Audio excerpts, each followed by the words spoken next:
don't be stupid. Don't be stupid. Don't be stupid. I heard this my whole entire life, whether it was coming from an uncle, it was coming from a friend. They were constantly telling me, like, don't be stupid, almost them thinking or assuming that they knew or that I knew exactly what they were talking about. Now, I knew what stupid was. I knew, like, don't be stupid, but I didn't know how to define it.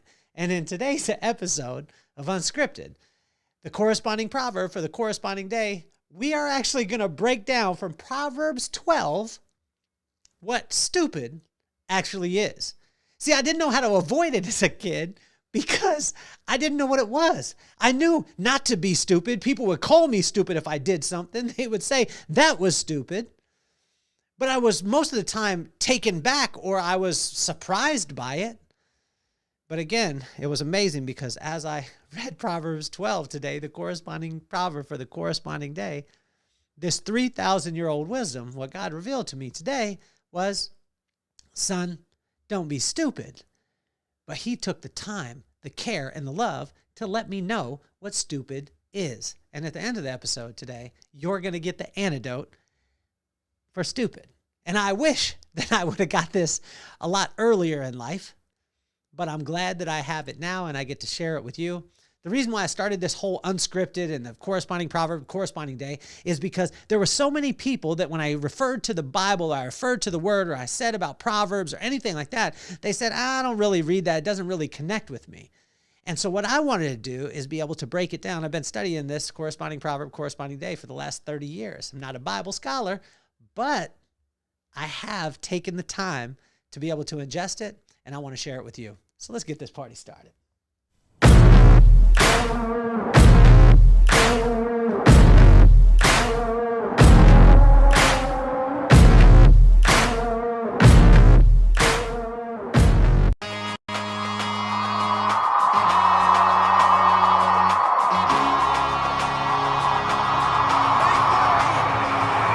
Nothing more on my mind. I got to shine, so every day I grind. Work in the morning, work in the evening. We's achieving, cause we believing. It's for certain, we put the work in. We ain't stopped just because it's hurting. Right before your eyes, so it's coming to no surprise. The takeover is televised. Over and over and over again. Make no mistake, we continue to win. Defeat never known, cause I will not lose. They wanna mimic my moves, but can't walk in my shoes.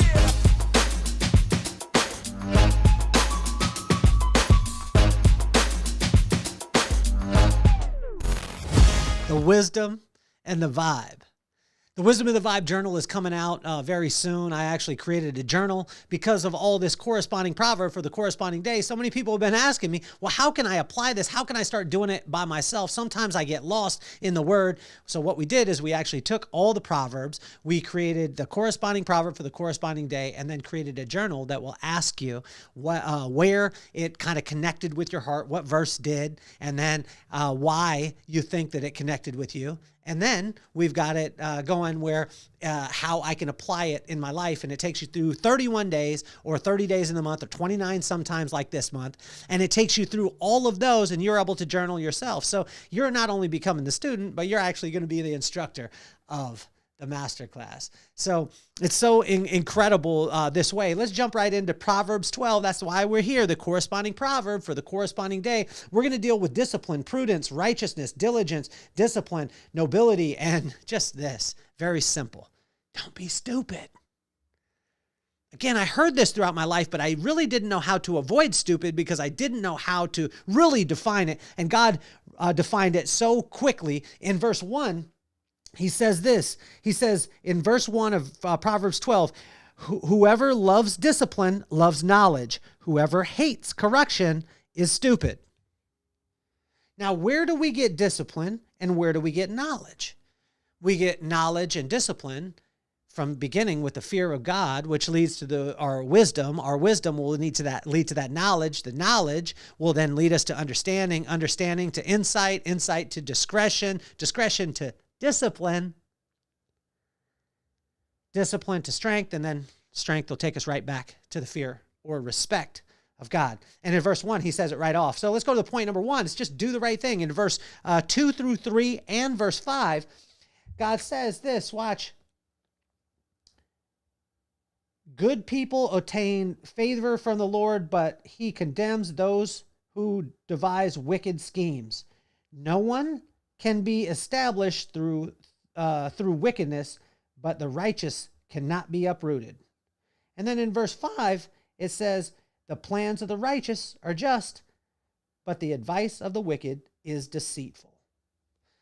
Imagine this, just doing the right thing. My buddy Gary told me one day, Gary Spellman, he said, I'll write a book. It'll just be one page, just say, do the right thing, and then just say the end. And imagine if we knew what that right thing was. How do we know? By just staying in contact with God, because God will give us exactly what we need at the exact right time, and he'll give us our daily bread, not yearly. He won't give us to us monthly, but we got to stay in communion with him. How can we do that? By having a conversation with him, and guess what? Asking God a lot of questions. Point number 2 is relationships. Choose the right relationships that come into your life, right? And so in verse 4, it says, a wife of noble character is her husband's crown, but a disgraceful wife is the decay in his bones. It's not just talking about your actual wife or literal wife, although it's saying this, choose wisely, but it's also saying your friends, the people who you value the most. Guys, imagine this. He said, don't be stupid. So number 1 in don't be stupid is just do the right thing. How do we know how to do the right thing? By staying in contact with God. And doing this daily, lifting ourselves up daily, adding wisdom to it daily. I had a little girl the other day say, I'm 18 years old, I'm having such a challenge because I've been told that I'm horrible my whole entire life by my mom, by other people in my life, but I've come to this place where she works now, which is Style and Grace Hair Salon in Las Vegas, Nevada. And she said, I've been there, and now for the last 6 months, people have been telling me that I'm awesome. I said, well, think of this, though. You only got 6 months of hearing you're awesome. You got 18 years of hearing like you're a piece of garbage. So be careful and feed every single day. Feed this one every single day. And this one, by after a bit of time, will start to be able to war with this one. But sometimes we get information and then we think, okay, we got it one time and we're good. No, God says every single day. And watch your relationships. Number 3 is the care or thought of the future. That's what prudence is. Prudence is a word that I use a lot and I talk about a lot, being prudent. But listen to this, the care or thought of the future, not just about today. Put off immediate gratifications for future glory. Imagine that. My pops would always say to me, like, boy, it's not about what you get right now. It's about setting yourself up for the future. The seeds that you plant, be a person who's constantly planting seeds in every single season, and then you'll constantly be reaping a harvest, as opposed to just planting at one point, having a harvest, and then having a barren season. Guys, planting seeds. In verse 8, it says, let's go to verse 8. It says, a person is praised according to their prudence, and one with a warped mind is despised. In verse 23, it also talks about prudence. So in verse 23, it says, the prudent keep their knowledge to themselves, but a fool's heart blurts out folly. Imagine this. When you get something that's great, keep it close to your cuff. Share it with people who are ready for you to share it with. Number 4 in not being stupid is talk less and do more. Verse number 9. In verse number 9, it says, better to be a nobody yet have a servant than pretend to be somebody and have no food. Imagine that. Imagine if we just talked less and did more. In verse number 9, it says that exact thing. How do we not be stupid? We talk less, we do more, and we listen more. We take care or thought of the future. We watch out for our relationships, and we simply do the right thing. Let's move on to the next one. So watch this. It's work your land, right? Work your land. And so what I wrote down in this, in verse 11, we go to. So in verse 11, it says that exact thing. Those who work their land will have abundant food, but those who chase fantasies have no sense. And what I wrote down is the podcast, keynote speaking, and the Vibe Room. The podcast you're actually listening to right now. I speak as far as keynotes for companies, organizations, and conferences all over the world. And then I have the Vibe Room, which is live version of the podcast. I focus on those things. That's it. I work my land. That's my land. What's yours? There's a lot of times where I see something shiny, though, and I want to go after that thing. So imagine if you just worked your land. My brother tells me this all the time. He's probably listened to it and being like, well, yo, bro, you need to listen to your own advice. That's the reason why I'm doing this study. Proverbs 12, right? It says work your land. And then point number 6, talking loud and saying nothing. So don't be stupid. Stop talking loud and saying absolutely nothing at all. Less words, more meaning. Not more volume, more meaning, more substance. In verse 13, we go to that and it says, evildoers are trapped by their sinful talk, and so the innocent escape trouble. Imagine this. Imagine when you talk loud, you've been around that person who's hyping stuff up and they ain't about nothing. And then you got the guy who says nothing and he's about everything. Big hat, no cattle. Or do you want all the cattle with the little hat? Point number 7 is chill. Like you need to take some time and chill. In verse 16, it says, fools show their annoyance at once, but the prudent overlook an insult. The prudent, again. So just chill. Number 8, watch your mouth.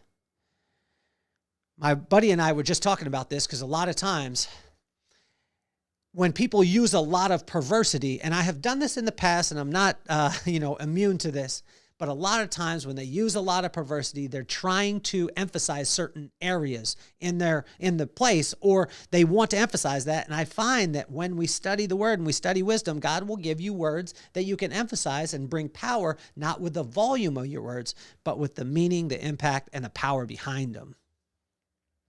So just watch your mouth. In verse 18 and 19, it says, the words of the reckless pierce like swords, but the tongue of the wise brings healing. Truthful lips endure forever, but the lying tongue lasts only a moment. In verse 22, it says, the Lord detests lying lips, but he delights in people who are trustworthy. And in verse 25, it says, anxiety weighs down the heart, but a kind word cheers it up. And point number 9, test your heart. And test your heart is verse 20, and it says, deceit is in the heart of those who plot evil, but those who promote peace have joy. Point number 10 is right work or diligence. And that's in verse 24. Diligent hands will rule, but the laziness ends in forced labor. And in verse number 27, the lazy do not roast any game, but the diligent feed on the riches of the hunt. You see, there's 10 things that God says to you. When he says, don't be stupid, he's just not calling you out and calling you stupid. What he's saying is, I want to give you the blueprint for not being stupid. Don't be stupid. Number 1, do the right thing. Number 2, watch the relationships. Number 3, care about the future more than you care about right now. Number 4, talk less and do more. Number 5, work your land. Number 6, talking loud and saying nothing. Speak less. Speak at a lower tone. Have more power and meaning behind your words. Number 7, chill. Chill. Number 8, watch your mouth. Watch your mouth. Number 9, test your heart.